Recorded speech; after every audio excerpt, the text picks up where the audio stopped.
അഞ്ചാം ക്ലാസ്സിലെ ഉറുദു ടെക്സ്റ്റ് ബുക്കിൻ്റെ ഒന്നാമത്തെ യൂണിറ്റിലെ ഒന്നാമത്തെ ചാപ്റ്ററാണ് ഇന്ന് നാം ഈ ക്ലാസ്സിലൂടെ പരിചയപ്പെടാൻ പോകുന്നത്. യൂണിറ്റ് 1 ഘർ ബസായെ. യൂണിറ്റ് 1ൻ്റെ പേരാണ് ഘർ ബസായെ. യൂണിറ്റിൻ്റെ തുടക്കത്തിൽ തന്നെ നമുക്കൊരു ചിത്രം കാണാം. അതിന് തൊട്ടു താഴെയായിട്ട് നമ്മോട് കുറച്ച് ചോദ്യം ചോദിച്ചിട്ടുണ്ട്. അപ്പോൾ നമുക്ക് ആ ചോദ്യത്തിന് ആദ്യം ഉത്തരം നൽകാം. തസ്വീർ മേ ക്യാ ക്യാ ഹേ, ചിത്രത്തിൽ എന്തൊക്കെയാണുള്ളത്? അപ്പോൾ നമുക്ക് ചിത്രത്തിൽ വീട്, വയൽ, ചെടികൾ എന്നിവയൊക്കെ കാണാം. പിന്നെ എന്താ ചോദിച്ചിട്ടുള്ളത്? തസ്വീർ മേ കോൻ കോൻ ഹേ, ചിത്രത്തിൽ ആരൊക്കെയാണുള്ളത്? ചിത്രത്തിൽ നായക്കുട്ടിയുണ്ട്, ബില്ലിയുണ്ട്, അതുപോലെ കോഴികളുണ്ട്, പിന്നെ കുറേ ചേട്ടന്മാരുണ്ട്, കുറേ താത്തമാരുണ്ട്, അതുപോലെ ഒരു കുട്ടി സൈക്കിൾ ഓട്ടുന്നുണ്ട്. അപ്പോൾ ഇത്തരം കാര്യങ്ങളൊക്കെ നമുക്ക് ഈ ചിത്രത്തിൽ നിന്നും കാണാൻ സാധിക്കുന്നു. ഇനി നമുക്ക് പാഠഭാഗത്തിലേക്ക് കിടക്കാം. സബക് 1, പാഠഭാഗം 1. ആവോ നവരി ബേട്ടി, ആവോ നവരി ബേട്ടി, അബ്ബാജാൻ ആയേ, അബ്ബാജാൻ ആയേ. അപ്പോൾ നമുക്കിതിൻ്റെ അർത്ഥം പറഞ്ഞാലോ? ആവോ എന്ന് പറഞ്ഞാൽ വരൂ എന്നാണ് അർത്ഥം. ഇവിടെ നമുക്ക് നൗരി എന്ന് പറഞ്ഞ ഒരു പേര് കാണാം. ഇതൊരു കുട്ടിയുടെ പേരാണ്. അപ്പോൾ ബേട്ടി എന്ന് പറഞ്ഞാൽ മോളെ എന്നാണ് അർത്ഥം. അബ്ബാജാൻ എന്ന് പറഞ്ഞാൽ ഉപ്പ, ആയേ വന്നു എന്നാണ്. അപ്പോൾ നമുക്ക് അർത്ഥം പറയാം. വരൂ നൗരി മോളെ, ഉപ്പ വന്നിട്ടുണ്ട്. ആവോ അജ്മൽ ഭയ്യ, അബ്ബാജാൻ ആയേ, ആവോ അജ്മൽ ഭയ്യ, അബ്ബാജാൻ ആയേ. ഭയ്യ എന്ന് പറഞ്ഞാൽ സഹോദര എന്നാണ് അർത്ഥം. വരൂ അജ്മൽ സഹോദര, ഉപ്പ വന്നിട്ടുണ്ട്. മീഠേ മീഠേ ആം ലായേ, മീഠേ മീഠേ ആം ലായേ. മീഠേ മീഠേ എന്ന് പറഞ്ഞാൽ സ്വാദിഷ്ടമുള്ള, സ്വാദിഷ്ടമുള്ള മാങ്ങ കൊണ്ടുവന്നിട്ടുണ്ട്. ദോനോം അബ്ബാജാൻ K pass Gaye, ദോനോം അബ്ബാജാൻ K pass Gaye.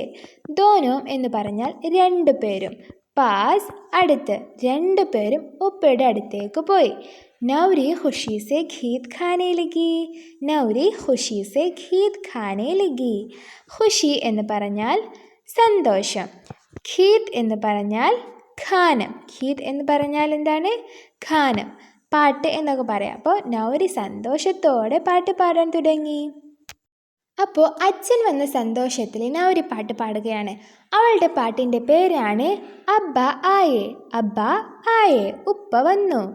ആയേ മേരെ അബ്ബ ആയേ, ആയേ മേരെ അബ്ബ ആയേ, മീഠേ മീഠേ ആം ലായേ, മീഠേ മീഠേ ആം ലായേ. ആയേ പ്യാരെ അബ്ബ ആയേ, ആയേ പ്യാരെ അബ്ബ ആയേ, താസേ താസേ ആം ലായേ, താസേ താസേ ആം ലായേ.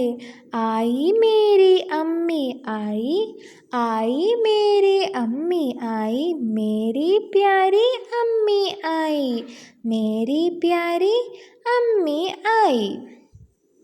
അപ്പോൾ ഇനി നമുക്ക് ഈ കവിതയുടെ അർത്ഥം പറയാം. ആയേ മേരെ അബ്ബ ആയേ, ആയേ എന്ന് പറഞ്ഞാൽ വന്നു, മേരെ എൻ്റെ, മേരെ എൻ്റെ. അപ്പോൾ എൻ്റെ ഉപ്പ വന്നു.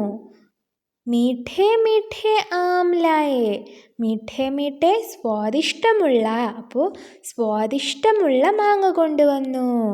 ആയേ പ്യാരെ അബ്ബ ആയേ, പ്യാരെ എന്ന് പറഞ്ഞാൽ പ്രിയപ്പെട്ട, പ്യാരെ എന്ന് പറഞ്ഞാൽ പ്രിയപ്പെട്ട, എൻ്റെ പ്രിയപ്പെട്ട ഉപ്പ വന്നു. താസേ താസേ ആം ലായേ, താസേ താസേ എന്ന് പറഞ്ഞാൽ പുതിയ, ലായേ എന്ന് പറഞ്ഞാൽ കൊണ്ടുവന്നു. അപ്പോൾ പുതിയ മാങ്ങയാണ് ഉപ്പ കൊണ്ടുവന്നത്. ആയി മേരി അമ്മിയായി, മാങ്ങയൊക്കെ കൊണ്ടുവന്നത് കണ്ടപ്പോൾ നമ്മുടെ ഉമ്മയും വന്നു. എന്താ അർത്ഥം? എങ്ങനെയാ പറയാ? ആയി എന്ന് പറഞ്ഞാൽ വന്നു, മേരി എൻ്റെ, ഉമ്മ, അപ്പോൾ എൻ്റെ ഉമ്മയും വന്നു. മേരി പ്യാരി അമ്മിയായി, എൻ്റെ പ്രിയപ്പെട്ട ഉമ്മയും വന്നു. പ്യാരി എന്ന് പറഞ്ഞാൽ പ്രിയപ്പെട്ട, എൻ്റെ പ്രിയപ്പെട്ട ഉമ്മയും വന്നു. आई मेरी दादी आई, आई मेरी दादी आई, मेरी प्यारी दादी आई, मेरी प्यारी दादी आई.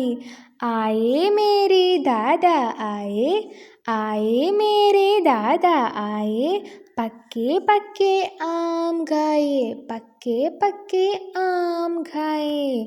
बहना आई भैया आई, बहना आई भैया आए, सबने मिलकर आम खाए, सबने मिलकर ആം ഖായേ. അപ്പോൾ നമ്മുടെ മാങ്ങ തിന്നാൻ വേണ്ടിയിട്ട് നൗരി വന്നു. ആരാ മാങ്ങ കൊണ്ടുവന്നത്? ഉപ്പയാണ് കൊണ്ടുവന്നത്.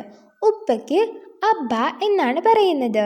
അപ്പോൾ ഇത് കണ്ടപ്പോൾ നമ്മുടെ ഉമ്മയും മാങ്ങ തിന്നാൻ വേണ്ടി വന്നു.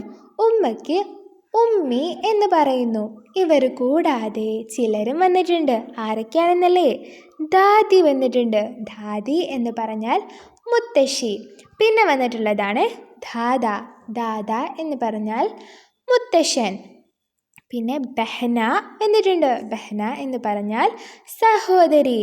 ഭയ്യ, ഭയ്യ എന്ന് പറഞ്ഞാൽ സഹോദരൻ. അപ്പോൾ ഇവരെല്ലാം മാങ്ങ തിന്നാൻ വേണ്ടി വന്നിട്ടുണ്ട്. ഇനി നമുക്ക് ഈ കവിതയുടെ അർത്ഥം പറയാം. ആയി മേരി ദാദി ആയി, ആയി മേരി ദാദി ആയി. എൻ്റെ മുത്തശ്ശിയും വന്നു. മേരി പ്യാരി ദാദിയായി, എൻ്റെ പ്രിയപ്പെട്ട മുത്തശ്ശി വന്നു.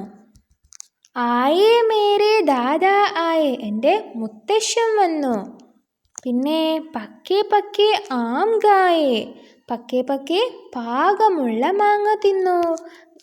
ഗായേ എന്ന് പറഞ്ഞാൽ തിന്നു എന്നാണ് അർത്ഥം. പിന്നെയോ ബഹന ആയി ഭയ്യ ആയി, ബഹന സഹോദരി വന്നു, പിന്നെ സഹോദരനും വന്നു.